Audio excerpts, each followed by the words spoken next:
ಇವತ್ತು ನಿಮ್ಮೆಲ್ಲರಿಗೂ ಒಂದು ಕತೆ ಹೇಳ್ತೀನಿ, ಓಕೆನಾ? ಒಂದು ದೇಶದಲ್ಲಿ ಒಬ್ಬ ಮನುಷ್ಯ ಇದ್ದ. ತುಂಬ ಆಂಬಿಷಿಯಸ್. ಅವನು ಕಂಟ್ರಿಲಿ ಆಗ್ತಿರೋ ಎಲ್ಲ ಇಶ್ಯೂಗಳನ್ನ ನೋಡ್ತಿದ್ದ. ಆಮೇಲೆ ಜನರಿಗೆ ಹೆಲ್ಪ್ ಮಾಡಬೇಕು ಅಂತನ್ಬಿಟ್ಟು ಒಂದು ದಿನ ಎದ್ದ.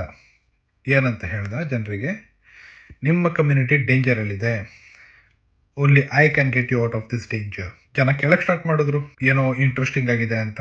ಅಲ್ಲಿ ಆಗ್ತಿದ್ದ ಪ್ರಾಬ್ಲಮ್ ಎಲ್ಲ ನೋಡ್ಬಿಟ್ಟು ಜನ ಸ್ವಲ್ಪ ಭಯ ಆಯಿತು. ಜನರ ಮಧ್ಯೆ ಕೆಲವರಿಗೆ ಗೊತ್ತಿತ್ತು ಆ ಪ್ರಾಬ್ಲಮ್ ಬಗ್ಗೆ, ಕೆಲವರಿಗೆ ಆ ಪ್ರಾಬ್ಲಮ್ ಬಗ್ಗೆ ಗೊತ್ತೇ ಇರಲಿಲ್ಲ. ಎಜುಕೇಟೆಡ್ ಪೀಪಲ್ಗೆ ಗೊತ್ತಿತ್ತು, ಅನ್ಎಜುಕೇಟೆಡ್ ಪೀಪಲ್ಗೆ ಇವನು ಹೇಳಿದ್ದೆ ವೇದವಾಗಿ ಆಗಿತ್ತು. ಅದನ್ನ ಸಾಲ್ವ್ ಮಾಡೋದು ಬಿಟ್ಬಿಟ್ಟು ಈ ಮನುಷ್ಯ ಏನ್ ಮಾಡ್ದ ಅಂತಂದ್ರೆ, ಎಕ್ಸಾಜರೇಟ್ ಮಾಡಕ್ ಸ್ಟಾರ್ಟ್ ಮಾಡ್ದ. ಸ್ಲೋಲಿ ಏನಾದ, ಒಂದು ಒಳ್ಳೆ ಲೀಡರ್ ಆದ. ಅವನು 2 ಗ್ರೂಪಾಗಿ ಡಿವೈಡ್ ಮಾಡ್ದ ಜನಗಳನ್ನ. ಒಂದು ಸೋ ಕಾಲ್ಡ್ ವಿಕ್ಟಿಮ್ಸ್, ಇನ್ನು ಒಂದು ಸೋ ಕಾಲ್ಡ್ ಎನಿಮೀಸ್. ಸೊ ಆ ವಿಕ್ಟಿಮ್ಸ್ ಗ್ರೂಪ್ ಇದೆಯಲ್ಲ, ಅದು ಲಾರ್ಜ್ ಗ್ರೂಪ್. ಆ ಕಂಟ್ರಿಲಿ ತುಂಬಾ ಲಾರ್ಜ್ ಗ್ರೂಪ್ ಅಲ್ಲಿ ಇದ್ರು ಅವರು. ವಿಕ್ಟಿಮ್ಸ್ ಇದ್ದವ್ರು ಪೇಪರ್ ಮೇಲೆ ಸ್ವಲ್ಪ ಕಮ್ಮಿ ಇದ್ರು, ಬಟ್ ಅವ್ರು ಒಂದ್ ಸ್ವಲ್ಪ ಲೈಕ್ ಈ ವಿಕ್ಟಿಮ್ಸ್ ಇದ್ದಷ್ಟು ಜಾಸ್ತಿ ಇರಲಿಲ್ಲ, ಬಟ್ ಕಮ್ಮಿ ಇದ್ರು. ಆಮೇಲೆ ಜನಗಳನ್ನ ಕನ್ವಿನ್ಸ್ ಮಾಡಕ್ ಸ್ಟಾರ್ಟ್ ಮಾಡ್ದ. ನಿಮ್ಗಳನ್ನ ಇವರು ಹೆದರ್ಸ್ತಿದ್ದಾರೆ, ನಿಮ್ಗಳನ್ನ ಸಪ್ರೆಸ್ ಮಾಡ್ತಿದ್ದಾರೆ ಅಂತ ಹೇಳಕ್ ಸ್ಟಾರ್ಟ್ ಮಾಡಿದ್ರು. ಜನಗಳು ನಿಧಾನಕ್ಕೆ ಅವನ್ನ ಟ್ರಸ್ಟ್ ಮಾಡಕ್ ಸ್ಟಾರ್ಟ್ ಮಾಡಿದ್ರು, ನಿಧಾನಕ್ಕೆ ಫಾಲೋ ಮಾಡಕ್ ಸ್ಟಾರ್ಟ್ ಮಾಡಿದ್ರು. ಅಂಡ್ ಫೈನಲಿ ಆ ವ್ಯಕ್ತಿನ ಕ್ವಶನ್ ಮಾಡೋದನ್ನ ನಿಲ್ಲಿಸ್ಬಿಟ್ರು. ಆ ವ್ಯಕ್ತಿ ಏನು ಹೇಳ್ತಾನೋ ಅದೇ ಸತ್ಯ, ಅದೇ ನಿತ್ಯ. ಹೋಗ್ತಾ ಹೋಗ್ತಾ ಹೆಂಗಾಯ್ತು ಅಂತಂದ್ರೆ, ಆ ಕಂಟ್ರಿಲಿ ಎಲೆಕ್ಷನ್ಸ್ ಅನ್ನೋದು ಇತ್ತು, ಡೆಮೋಕ್ರಸಿ ಅನ್ನೋದು ಇತ್ತು, ಬಟ್ ಹೆಸರಿಗೆ ಮಾತ್ರ ಆಪೋಸಿಷನ್ ಲೀಡರ್ಸ್ನ ಕೊಂಡ್ಕೋತಿದ್ದ.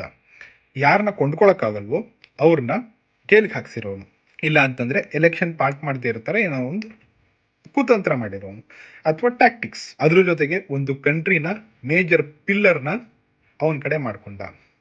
ಅದನ್ನ ದಿ ಮೀಡಿಯಾ ಅಂತ ಹೇಳ್ತಾರೆ. ಆ ಮೀಡಿಯಾನ ಕಂಟ್ರೋಲಿಗೆ ತಗೊಂಡು ಆದ್ಮೇಲೆ ಆ ಮೀಡಿಯಾ ಆ ವ್ಯಕ್ತಿ ಬಗ್ಗೆ, ಆ ವ್ಯಕ್ತಿ ಪರ್ಮಿಷನ್ ಇಲ್ದಂಗೆ, ಗೈಡೆನ್ಸ್ ಇಲ್ದಂಗೆ ಏನನ್ನೂ ಹಾಕ್ತಿರ್ಲಿಲ್ಲ. ಈವನ್ ಆ ವ್ಯಕ್ತಿ ತಪ್ಪು ಮಾಡಿದ್ರು ಆ ವ್ಯಕ್ತಿ ಸರಿ ಮಾಡಿರೋದು ಅಂತ ಸಮಜಾಯಿಷಿ ಕೊಡೋರು. ಅಕಸ್ಮಾತ್ ಸಮಜಾಯಿಷಿ ಕೊಡಕ್ ಆಗ್ಲಿಲ್ಲ ಅಂತಂದ್ರೆ ಬೇರೆ ಏನೋ ರ್ಯಾಂಡಮ್ ನ್ಯೂಸ್ನ ಹಾಕ್ಬಿಟ್ಟು ಜನಗಳನ್ನ ಡೈವರ್ಟ್ ಮಾಡೋರು. ಅದ್ರ ಜೊತೆಗೆ ಎಲ್ಲಾ ಬಿಲ್ ಬೋರ್ಡ್ಸ್, ಎಲ್ಲಾ ಪೇಪರಲ್ಲೂ ಫ್ರಂಟ್ ಪೇಜಲ್ಲಿ ದೊಡ್ಡ ದೊಡ್ಡದಾಗಿ ಹಾಕೋರು. ಈವನ್ ಆ ವ್ಯಕ್ತಿ ಫೋಟೋನ ದೇವ್ರಿಗಿನ ದೊಡ್ಡದಾಗಿ ಹಾಕಿರೋರು. ನಿಧಾನಕ್ಕೆ ಜನ ಆ ವ್ಯಕ್ತಿನ ದೇವ್ರು ಅಂತಾನೆ ನಂಬಕ್ ಸ್ಟಾರ್ಟ್ ಮಾಡಿದ್ರು. ಯಾರ ಬಗ್ಗೆ ಹೇಳ್ತೀನಿ ಗೊತ್ತಾ? Leader of Nazi party Adolf Hitler. ಒಬ್ಬ ವ್ಯಕ್ತಿ ಡೆಮೋಕ್ರೆಟಿಕ್ ಕಂಟ್ರಿನ ಡಿಕ್ಟೇಟರ್ಶಿಪ್ ಆಗಿ ಕನ್ವರ್ಟ್ ಮಾಡ್ದ. ಹೇಗಿತ್ತು ಕತೆ? ಚೆನ್ನಾಗಿತ್ತಲ್ಲ? Thank you. ಇಷ್ಟ ಆಯಿತು ಅಂತಂದರೆ ಲೈಕ್ ಮಾಡಿ, ಶೇರ್ ಮಾಡಿ, ಕಮೆಂಟ್ ಮಾಡಿ, ಹಾಗೂ ಫಾಲೋನು ಮಾಡಿ. ಆಮೇಲೆ ಈ ಕತೆ ಕೇಳ್ತಿರ್ಬೇಕಾದ್ರೆ ನಿಮ್ಮ ತಲೆಯಲ್ಲಿ ಯಾವುದಾದ್ರೂ ಬೇರೆ ನೇಮ್ ಬಂದಿತ್ತು ಅಂತಂದರೆ ಅದನ್ನು ಕಮೆಂಟ್ ಮಾಡಿ. ನಿಮ್ಮದೇ comment box, don't hesitate. Thank you so much. ಸಿಗೋಣ ನೆಕ್ಸ್ಟ್ ವೀಡಿಯೋದಲ್ಲಿ. Tata, bye bye, see you.